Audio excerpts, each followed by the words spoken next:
To find out what's meaningful in your life is to take yourself seriously as a mystery.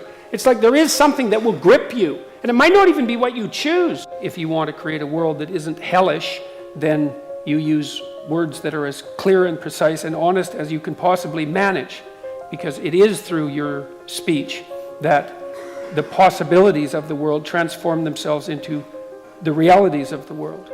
Drought, flooding, and ocean acidification, unanticipated for 65 million years, all result from climate change, according to over 700 of your fellow scientists. So I was wondering whether you thought climate change could be an issue that could unite us all on left and right, moving us beyond debates about C16 to discussions at the UN at Katowice next month, where perhaps humanity might finally discover its global map of meaning.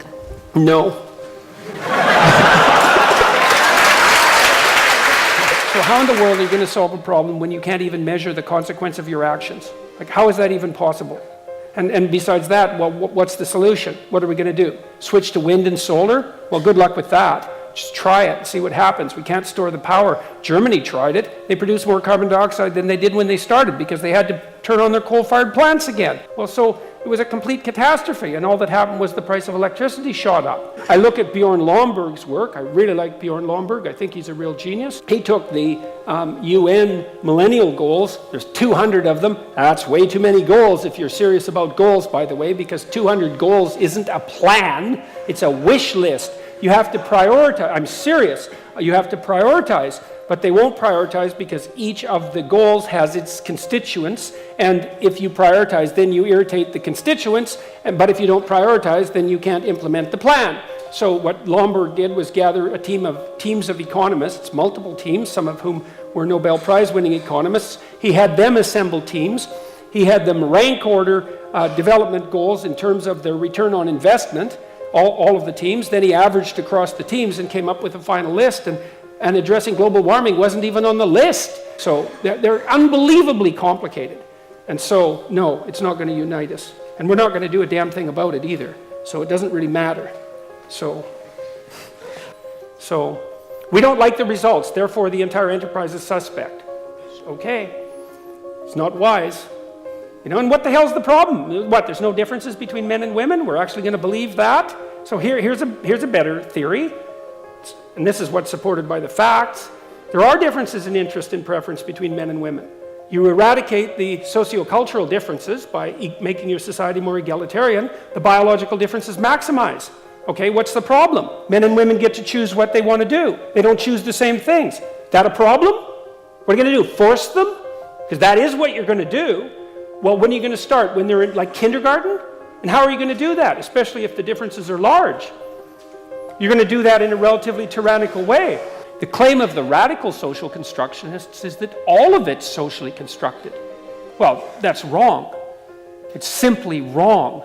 And it's not only wrong, but it's wrong in a variety of extremely dangerous ways. What have I been gravely wrong about recently? I called the MGTOW people pathetic weasels. And I think that was a little on the harsh side. I don't know if that constitutes grave wrong. People are ridiculously interesting if you listen to them because they're so peculiar. You know, they're so strange and idiosyncratic. And one of the things I loved about being a clinical psychologist is it was like, you know, I did some of my days were 13 hours long, you know, one person after another. It was like being in a Dostoevsky novel all day. It's like, wow, really? That happened? That happened too? Wow, that's terrible. How do you cope with that?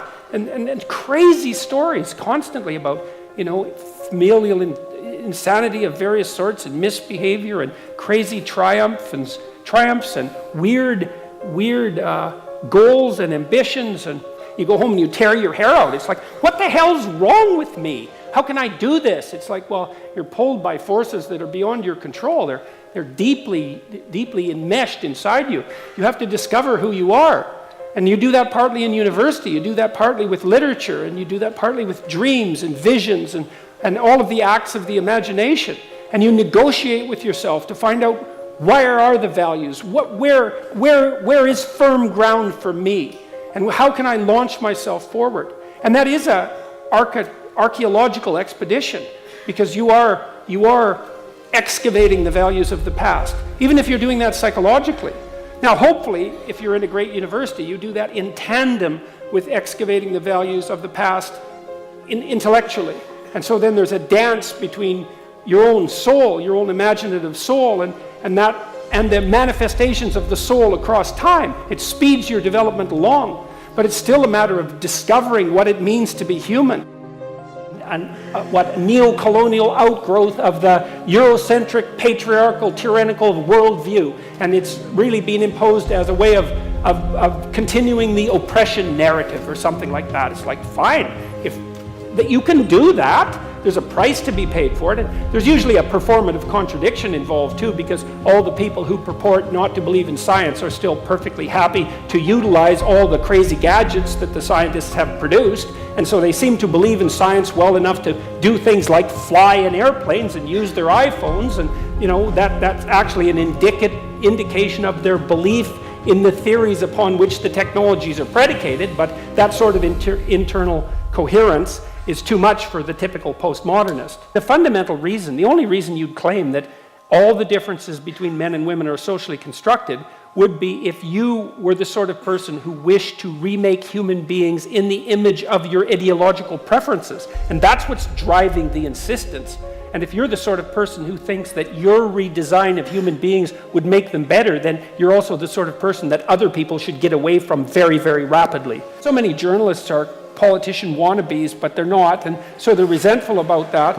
And all they can do is view the world in political terms, and you're either on the left or you're on the right, and it's more exciting if you're on the radical left or more exciting if you're on the radical right. And if you're doing something that isn't political, then there's no story. They have no idea how to construe it. To say, well, in hand wave and go, well, it's a consequence of the tyrannical patriarchy. It's like, sorry, that's of zero utility. It's nothing. It just sounds like you know something to yourself, but it's not helpful.